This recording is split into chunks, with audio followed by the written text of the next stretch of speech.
বলার জন্য।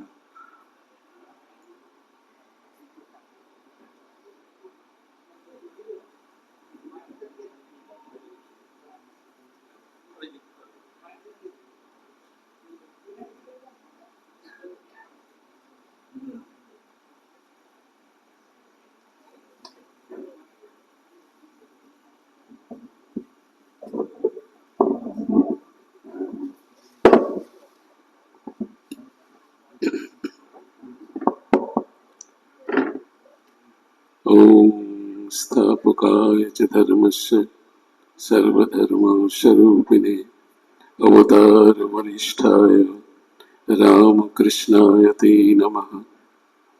जननीं शारदां देवीं रामकृष्णं जगद्गुरुं पादपद्मे तयो स्थित्वा प्रणमामि मुहुर्मुहुः। नमः श्री यतिराजाय विवेकानंद शूरये सच्चित् सुख स्वरूपाय स्वामिने तापहारिणे। माँ सिंह वाहिनी के प्रणाम জানাই। উপস্থিত ভক্তমণ্ডলীকে শ্রদ্ধা এবং নমস্কার জানাই। মল্লিক বাড়ির সমস্ত সদস্যকে আমার আন্তরিক শ্রদ্ধা জানাই। প্রভু এখানে এসেছিলেন, সেই উদ্দেশ্যে এনারা আমাদের আমন্ত্রণ করে এনেছেন, সেজন্য সত্যি খুব ভালো লাগছে এবং তাদের প্রতি কৃতজ্ঞ আমরা। কারণ এখানকার প্রতিটি ধূলিকণা পর্যন্ত পবিত্র। সেই পবিত্র জায়গায় তারা সুযোগ দিয়েছেন ঠাকুরের কথা বলার, এটা কম সৌভাগ্যের কথা না। পূজনীয় মহারাজকে প্রণাম জানাই। অরিজিৎ বাবু, যিনি আমাদের খুবই পরিচিত এবং বিশিষ্ট বক্তা উনি। তো আমি একদিন বলছিলাম ওনাকে যে এইসব আসলে আবার আমাদের কেন। এতক্ষণ আমরা পূজনীয় মহারাজ সারদা লোকে আমাদের নিয়ে চলে গেছিলেন। এমন একটা লোকে গেছিলাম আমরা যেখান থেকে আর নামতে ইচ্ছা করছিল না, কিন্তু নামতে তো হবে। সকলকে আমরা ডেকেছি যখন, দু চার কথা শুনতে হবে তাদের। তো আমরা শ্রীরামকৃষ্ণ সম্বন্ধে কিছু তার ভাব এবং আদর্শ, তার উদার ভাব আদর্শ সম্বন্ধে কিছু বলার চেষ্টা করব। কারণ স্বামী বিবেকানন্দ এক জায়গায় বলছেন, শ্রীরামকৃষ্ণকে যদি জানতে হয় তাহলে তোমাকে আরেকটা শ্রীরামকৃষ্ণ হতে হবে। সম্পূর্ণরূপে যদি শ্রীরামকৃষ্ণকে জানতে হয় আর একজন শ্রীরামকৃষ্ণ হতে হবে। বলছে বাহ, হাউ ইজ ইট পসিবল? এটা ইম্পসিবল ব্যাপার। শ্রীরামকৃষ্ণ হয়ে শ্রীরামকৃষ্ণকে জানা, এটা তো আমাদের পক্ষে সম্ভব না। তিনি অবতার পুরুষ, তাহলে আমরা তাকে জানবো কি করে? আমরা সকলেই শ্রীরামকৃষ্ণকে জানতে চাই, কারণ আমরা অধিকাংশ যারা এখানে উপস্থিত হয়েছে, শ্রীরামকৃষ্ণ আমাদের আদর্শ বা ইষ্ট আমরা বলতে পারি। তো শ্রীরামকৃষ্ণকে জানার উপায় কি? কেউ তাকে বলছেন, যারা সাহিত্যিক বলছে ভবতারিণীর পূজারী ঠাকুর, কেউ বলছে সাধক ও প্রধান, আবার কেউ বা তাকে বলছে যোগী শ্রেষ্ঠ। এই কি তার পরিচয়? শ্রীরামকৃষ্ণকে জানা মানে কি কিছু ইনসিডেন্ট, শ্রীরামকৃষ্ণের জীবনের কিছু ঘটনা? সেটা তো ইনফরমেশন মাত্র। তাহলে জানা বলতে কি? শ্রীরামকৃষ্ণ হয়ে যাওয়া?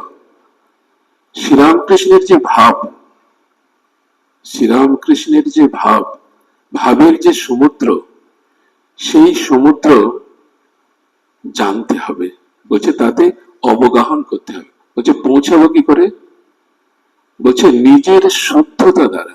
মা সকলকে গ্রহণ করলেন, এখনই আপনারা শুনছিলেন, কিন্তু শ্রীরামকৃষ্ণ বেছে বেছে 16 জনকে নিলেন, কয়েকজন মাত্র গৃহীকে নিলেন, খুব বেছে বেছে নিতেন শ্রীরামকৃষ্ণদেব।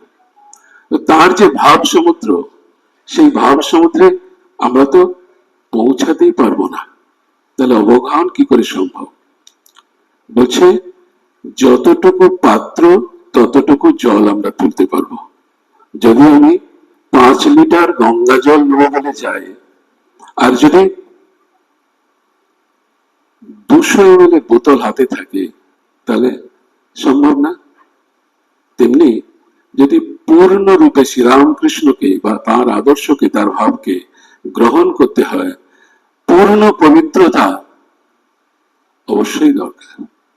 এবার আমরা একবার পূজনীয় রঙ্গনাথন মহারাজকে জিজ্ঞাসা করেছিলাম যে ঈশ্বর দর্শন আপনি কিভাবে বর্ণনা করবেন? যে আমরা সকলেই চাই ঈশ্বরকে দর্শন করতে, কে কিভাবে করেছেন, কতটা করেছেন, কিভাবে বুঝবো? বলছে দেখো, প্রায় 140 কোটি লোক আজকে আমাদের ভারতবর্ষে, সেখানে এই যে কতিপয় লোক আমরা, এই যে সন্ধ্যাবেলাটা আমরা তো অন্য জায়গায় পার্কে আড্ডা মেরে সময় কাটাতে পারতাম, আজকে এখানে এসেছি কেন? তিনি তাতে বলছেন যে দেখো, এই যে আমরা এখানে এসেছি, আমাদের প্রত্যেকের কিন্তু ঈশ্বর দর্শন হয়েছে। অদ্ভুত কথা, রাজা মহারাজা এক জায়গায় বলছেন যে, তিনি আবার আরেকটু আগে গিয়ে বলছেন সমাধি না হলে কেউ এই জায়গায় থাকবে না। অদ্ভুত ব্যাপার, ঈশ্বর দর্শন হয়েছে, সমাধি হয়েছে, আমি জানতে পারলাম না কেন?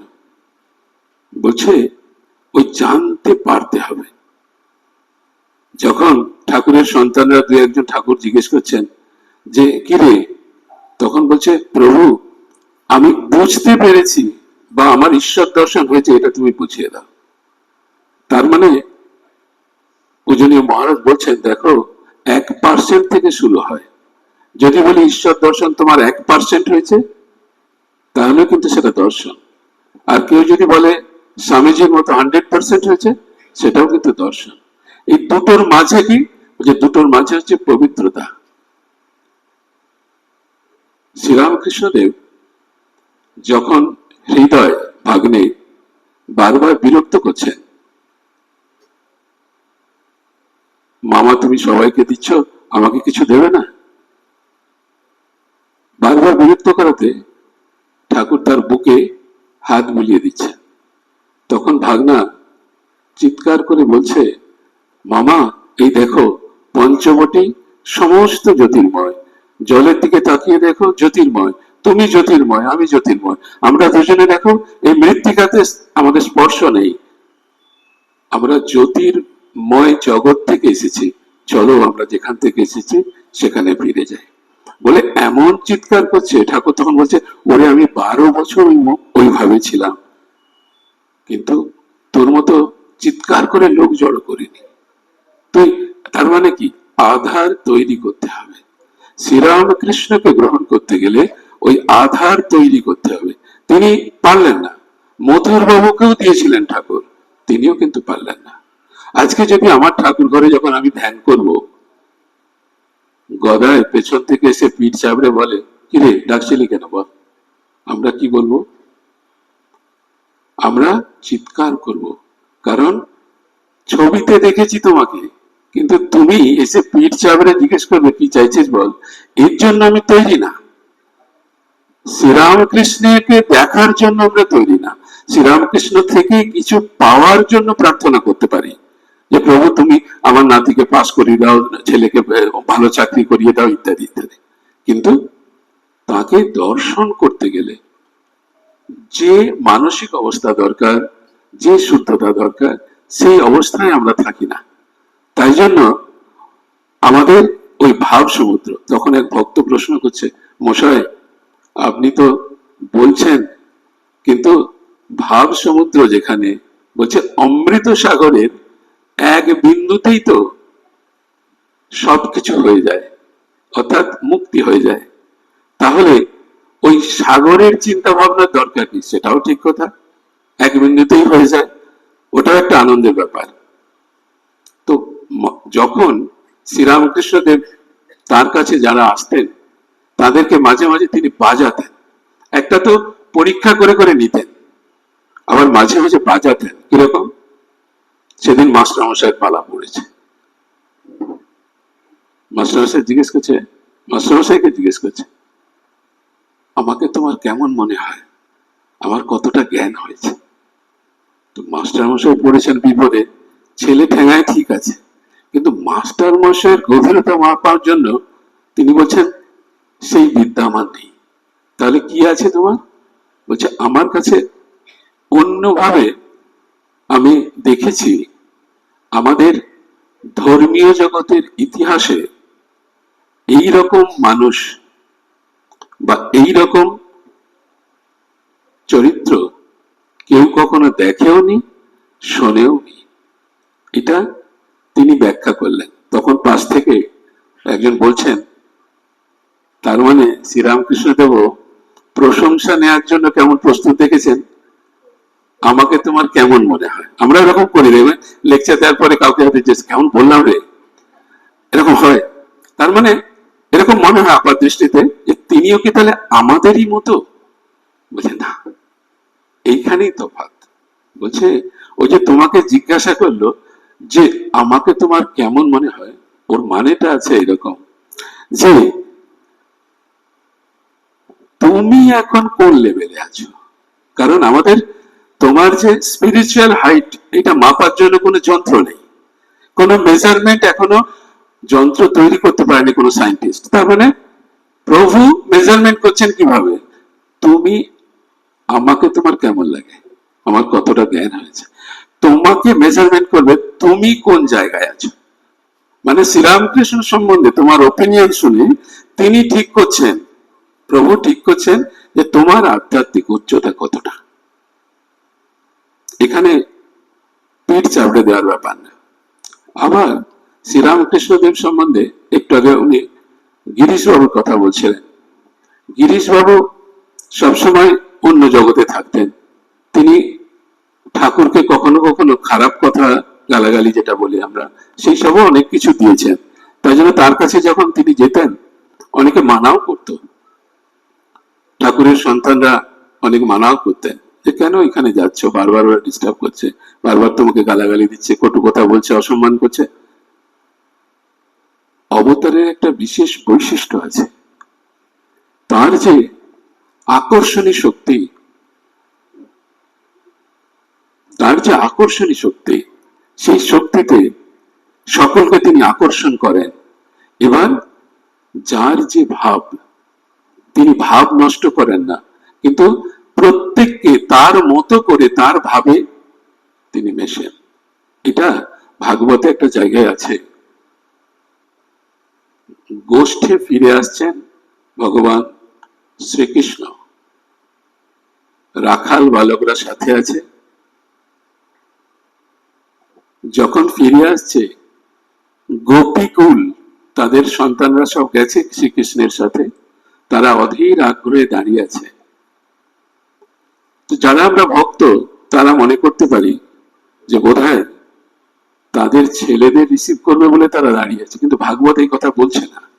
ভাগবত বলছে প্রত্যেকটি মা শুধু শ্রীকৃষ্ণের দিকে তাকিয়ে আছে, তাকেই রিসিভ করার জন্য দাঁড়িয়ে আছে।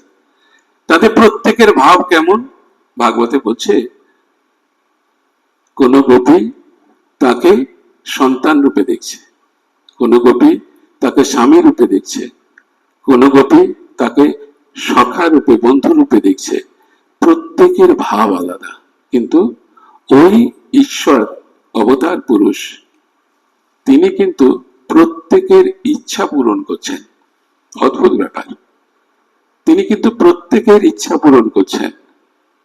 আপনি দেখবেন শ্রীরামকৃষ্ণের যে ডাইরেক্ট ডিসাইপল বা সন্তানগণ, তারা যখন শ্রীরামকৃষ্ণের কাছে আসছেন বিভিন্ন রকম তাদের ভাব। যেমন যোগেন মহারাজ একদিন ঠাকুরকে বিছানায় দেখতে পাচ্ছেন না, সন্দেহ হয়েছে, আরে তার মানে লুকিয়ে লুকিয়ে বোধহয় ওই নহবতে যায় রাত্রিবেলা, তো আজকে ধরবো আর পুরো ভণ্ডামি সবার কাছে ফাঁস করবো, এরকম একটা ভাব। গিয়ে নহবতের গেটের কাছে লুকিয়ে দাঁড়িয়ে আছে চুপটি করে, যেই বেরোবে ধরবো আর এখান থেকে পালাবো। প্রভু তখন পঞ্চবটি থেকে বাচ্চে সেরে ফিরে আসছে, ওই দেখে মাথা নিচু করে দাঁড়িয়ে আছে। কি হলো ব্যাপারটা? তার মানে প্রভু ওদিকে গেছিলেন আর আমি ভুল করে এরকম ভেবেছি বলে, মানে লজ্জা বা একটা গ্লানি সেই মুখ মাথা নিচু করে দাঁড়িয়ে আছে। ঠাকুর বুঝে গেছেন, অন্তর্যামী। তিনি বলছেন, বেশ করেছিস, বেশ করেছিস। সাধুকে দিনে দেখবি, রাতে দেখবি, তবে সাধুকে বিশ্বাস করবি।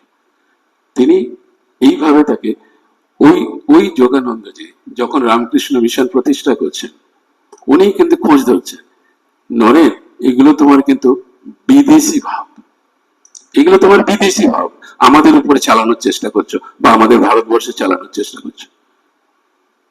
বলছে, তোরাই তাহলে ঠাকুরকে বুঝেছিস? বল, আমি কিছু বুঝিনি। তা কি করে হয়? তোরাই বুঝেছিস, আমি বুঝিনি? আমাকে যে দিনের পর দিন তিনি আলাদা করে কক্ষে ডেকে আমাকে যে নিয়ে গল্প করতেন, কথা বলতেন, তাহলে সেগুলোর কিছু মানে নেই?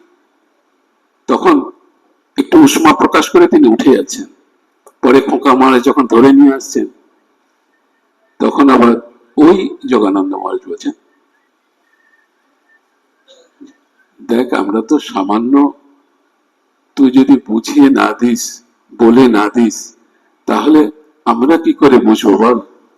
ঠাকুর তো তোর উপরেই দায়িত্ব দিয়েছেন বুঝিয়ে নিতে। এরকম তাদের সকলের ভাব। ঠাকুর তিনটে কথা সহ্য করতে পারতেন না। একটা হচ্ছে কর্তা, বাবা আর গুরু। এই তিনটে কথা যখনই বলতেন তিনি বিরক্ত হতেন। তিনি বলতেন আমার গায়ে কাঁটা দেয়। অ্যাকচুয়ালি তিনটেই আমরা ঈশ্বরকে বলি, সর্বময় ঈশ্বরকে আমরা এই তিনটে কথা বা অ্যাডজেক্টিভ দিয়ে আমরা প্রকাশ করি। তাই জন্য ঠাকুর সহ্য করতে পারতেন না। কিন্তু দেখুন, ঠাকুর আবার তার ভক্তদেরকে মাঝে মাঝে বলছেন, তুমি এর ধ্যান করবে, এর নাম জপ করবে, এরকম ভাবে বলছেন। মানে তিনি অভয় দিচ্ছেন ভক্তকে, অভয় দিয়ে বলছেন যে এর ধ্যান করবে, এর নাম জপ করবে। অনেককেই তিনি এরকম ভাবে অভয় দিচ্ছেন গীতার মতো। তার মানে তিনি অভয় দান করেন, অথচ এই তিনটে অর্থাৎ শ্রীরামকৃষ্ণের যে ভাব, কখনো তিনি যেহেতু অবতার পুরুষ, অবতার পুরুষ মানবীয় ভাব আর একটা ঈশ্বরীয় ভাব, এই ভাব দুটোতে যখন বলছেন রামের, রামকুমারের সন্তান যখন অক্ষয় শরীর ত্যাগ করছে, তিনি তা হাততালি দিয়ে নৃত্য করছেন। তারপরে কিছুক্ষণ পরে যখন তিনি স্বাভাবিক ভূমিতে এসছেন, তখন বলছে এত চিৎকার করে কাঁদছেন। তাকে জিজ্ঞেস করা হচ্ছে ঠাকুরকে যে একটু আগে আপনি আনন্দ করছিলেন, এখন আবার এরকম কেন ভাব? বলছে, ওরে তখন আমি একভাবে দেখলাম তাকে তার নির্দিষ্ট লোকে নিয়ে যাচ্ছে, তাই দেখে আনন্দ করছিলাম। তারপরে যখন দেখলাম ও আমার ভাইপো মারা গেছে, তখন ভেতরে যেন কেউ গামছা নিংড়ানোর মতো যন্ত্রণা হচ্ছে। না জানি তাহলে গৃহস্থ মানুষদের কত যন্ত্রণা হয়। একবার বৈষ্ণব দাস বাবাজিকে দর্শন করতে গেছেন। দর্শন করতে গিয়ে তখন ওই দিন ভাব, ঠাকুর যখনই কোথাও যেতেন, কাউকে দর্শন করতেন, তখন ঠাকুরের দিন ভাব প্রাধান্য পেত। তো দিন ভাবে গেছেন, গিয়ে দাঁড়িয়ে আছেন, তাকে প্রণাম করে তখন তিনি একটি কারো বিচার করছিলেন, কোনো কর্মীর বা কোনো ভক্তের। সেই বিচার তিনি শুনছিলেন, শুনতে শুনতে হঠাৎ যখন ওই বাবাজি একটু গর্জন করে রাগান্বিত হয়ে তাকে দণ্ডবিধান করছেন, তার পানিশমেন্টের ব্যবস্থা করছেন, তখন শ্রীরামকৃষ্ণ তখন দিন ভাব চলে গিয়ে গুরুর গুরুর ভাব, মানে গুরুর গুরু, বৈষ্ণব চরণের তার গুরু, তার গুরু, সেরকম ভাব এসে তিনি বলছেন তুমি এরকম করতে পারো না। তুমি একজন সামান্য সাধক হয়ে তুমি যে দণ্ডবিধান করছো, এই দণ্ডবিধান একমাত্র ঈশ্বর করতে পারেন, তুমি করো কি করে? তার সেই ভাব, তার সেই রূপ দেখে তিনি চমকিত হয়েছেন, হয়ে ক্ষমা চাইছেন তার কাছে। না, এটা আমার অন্যায় হয়ে গেছে, এটা আমার অন্যায় হয়ে গেছে, আমাকে ক্ষমা করে দিন। তো আমরা স্বামীজি তার গুরু ভাইদের নিয়ে একবার দক্ষিণেশ্বর থেকে কলকাতার দিকে আসছে। তাদের চিন্তন, মনন এবং হৃদয়ে তখন শ্রীরামকৃষ্ণ ছাড়া আর অন্য কিছু নেই। তো শ্রীরামকৃষ্ণের আলোচনায় তাদের চলছে, বিভিন্ন জন বিভিন্ন রকম উত্তর দিচ্ছেন। সকল গুরু ভাইয়েরা তারা আসছেন, তখনও নরেন বাবু, যোগেন বাবু এরকম নাম তাদের। শ্রীরামকৃষ্ণদেব সম্বন্ধে সকলে যখন বলছেন, তখন নরেন অদ্ভুত কথা বলছেন যে শ্রীরামকৃষ্ণ হচ্ছে LOVE পার্সনিফাইড। এটা আমরা সকলেই বলি, এই কথাটা বই থেকে পাই, আমরা সকলেই বলে থাকি, কিন্তু এর যে ইনার মিনিং অদ্ভুত।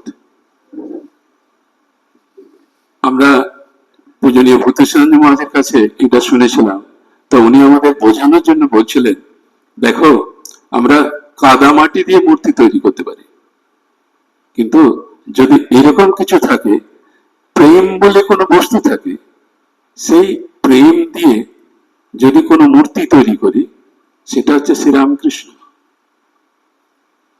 প্রেমের মূর্তি, LOVE পার্সনিফাইড। তো শ্রীরামকৃষ্ণ হচ্ছে প্রেমের প্রতিমূর্তি। তিনি স্বামী বিবেকানন্দ এটা আমাদের কাছে বললেন। ভগবানের তো কোনো কিছুই অসাধ্য নয়, সমস্ত কিছু সম্ভব। কিন্তু নারদ মুনি একদিন আপন মনে চলেছেন, তো তাকে এক ভক্ত সাধক জিজ্ঞেস করছেন, ঠাকুর কি করছেন? ঠাকুর মানে বিষ্ণুদেব, ভগবান বিষ্ণু কি করছেন? বলছে, দেখলাম একটা ছুঁচের মধ্যে হাতি ঢোকাচ্ছে। কোনো উত্তর দিলেন না। একটু পরে নিজের মনে বিড়বিড় করতে করতে বলছে, আমি তো আর তত উচ্চ সাধক নই, তাই জন্য নারদজি আমাকে একটু অবজ্ঞা করে চলে গেলেন। স্বাভাবিক, উপহাস করে চলে গেলেন, এরকম তার মনের ভাব। একটু পরে তিনি আপন মনে যাচ্ছেন, আর একজন সাধক জিজ্ঞেস করছেন, প্রভু কি করছেন? দেখে এলে প্রভুকে কি করছেন উনি? বলছে, ওই একই উত্তর দিচ্ছেন, ছুঁচের মধ্যে হাতি ঢোকাচ্ছেন। তখন তিনি আনন্দ করে বলছেন, যিনি বিশ্ব চরাচর সৃষ্টি করেছেন, আমাকে আপনাকে সকলকে সৃষ্টি করেছেন, আমাদের সমস্ত ভার নিয়েছেন, তো তিনি, তার কাছে অসাধ্য কি আছে? তিনি তো সবকিছুই করতে পারেন, তার কাছে অসাধ্য কিছু নেই, তার কাছে অসাধ্য কিছুই হয় না। এবার আমাদের কখনো কখনো অহংকার হয়, আমি বোধহয় শ্রীরামকৃষ্ণকে বেশি ভালো বুঝেছি, উনি ভালো বুঝতে পারেননি, এগুলো আমাদের হিউম্যান উইকনেসেস এর মধ্যে পড়ে। তো যদি আমরা এরকম ভাবে ব্যাখ্যা করি যে কাউকে যদি বলা হয় যে গঙ্গা স্নানে পূর্ণ হয়, তখন পাশ থেকে একজন বলছে, আমি গোমুখে স্নান করেছি, তার মানে বুঝতে পারছো আমি কতটা পূর্ণ। আর একজন বলছে, আমি তো গঙ্গাসাগরে স্নান করেছি, তার মানে আমারটা বুঝতে পারছো, মানে আমার প্রায় হয়ে এসেছে। তো আর একজন বলছে, আমি তো কাশিতে করলাম। অ্যাকচুয়ালি গোমুখ থেকে গঙ্গাসাগর যদি আমরা যে কোনো স্থান স্পর্শ করে বা স্নান করি, যতটা পুণ্য গঙ্গা স্নানের বা গঙ্গা স্পর্শে পাওয়া যায়, আমার মনে হয় শ্রদ্ধা ভক্তি যদি থাকে, তাহলে সমানভাবে সর্বত্রই আমরা সেই পুণ্য ফল পাবো। তাই জন্য আমাকে গোমুখেও যেতে হবে না বা গঙ্গাসাগরে যেতে হবে। এবার আপনি বলতে পারেন স্থান মাহাত্ম, দ্যাটস অ্যানাদার ম্যাটার। স্থান মাহাত্ম বললে সেখানে অন্য প্রসঙ্গ আসে, এই প্রসঙ্গ না। তাই জন্য আমাদের অহংকার করার কিছু নেই। অহংকারটা আমাদের হিউম্যান বা মানসিক বা হিউম্যান উইকনেসেস থেকে আসবে। সেখানে গঙ্গার পবিত্রতা অপবিত্রতা নিয়ে প্রশ্ন নয়, সেখানে আমাদের অহংকার সেটা প্রশ্ন হয়। অহংকার কিরকম ভাবে আমাদের আটকে দেয়। স্বামী বিবেকানন্দ যখন প্রসিদ্ধ হননি, শ্রীরামকৃষ্ণদেব তাকে একদিন বলছেন, তোকে আজ আমি সবকিছু দিয়ে ফকির হয়ে গেলাম, তোকে সবকিছু দিয়ে আমি ফকির হয়ে গেলাম। তারপরে যখন তিনি ভারতবর্ষ প্রদক্ষিণ করে সমস্ত ভারতবর্ষ ভারত মাতাকে তিনি দর্শন করে তারপরে যখন বক্তৃতা দিতে শুরু করছেন, সেখানে শ্রীরামকৃষ্ণের নাম নেই। পার্লামেন্ট অফ ভেলিসন থেকে শুরু করে সমস্ত জায়গায় তিনি বক্তৃতা দিচ্ছেন, কিন্তু শ্রীরামকৃষ্ণের নাম নেই। তাকে যখন তার বন্ধু বান্ধব বা গুরু ভ্রাতাগণ বলছেন, তুমি ঠাকুরের নাম বলছো না তো, বলছে তিনি মানা করে গেছেন, তিনি নাম বলতে মানা করেছেন, তার ভাব তার আদর্শ সেটাই তিনি প্রচার করতে বলেছেন। নাম দরকার নেই, তার ভাব তার আদর্শ এইটুকুই প্রচার করতে তিনি বলে গেছেন। তো নরেন অত বড় আধার, তিনি কিন্তু শ্রীরামকৃষ্ণের যে আদর্শ, শ্রীরামকৃষ্ণের যে ভাব, সেটাকে যদি আমরা ল্যাবরেটরিতে তার ভাবকে রাখতে পারতাম, ল্যাবরেটরিতে যদি তার ভাব রাখতে পারতাম, সেখানে তিনি কি কি মেশালেন, মৌলিকটাকে যৌগিক করছেন কিভাবে। শ্রীরামকৃষ্ণের মৌলিকতা, তার ভাব আদর্শ, সেখানে কি মেশালেন, শাস্ত্রের যে নিগূঢ় সত্য সেটা মেশাচ্ছেন, আর কি মেশাচ্ছেন, আধুনিক ভাষা। এইটা মিশিয়ে তিনি মৌলিকটাকে যৌগিক পদার্থ করে নিলেন, নিয়ে সারা পৃথিবীতে বিলিয়ে গেলেন শ্রীরামকৃষ্ণের ভাব। আজকে বিশেষ দিনে এনারা দু চার কথা বলার সুযোগ দিয়েছেন, তার জন্য এনাদেরকে আন্তরিক ধন্যবাদ জানাই। সকল ভক্তমণ্ডলী যারা উপস্থিত আছেন তাদের জন্য ঠাকুর মা স্বামীজি মা সিংহবাহিনীর কাছে আশীর্বাদ প্রার্থনা করি, এবং আমাদের আধ্যাত্মিক জীবন যেন মঙ্গলময় হোক, আমাদের সাংসারিক জীবন যেন মঙ্গলময় হোক, এই প্রার্থনা জানিয়ে আজকে আমার বক্তৃতা শেষ করছি। নমস্কার সকলকে।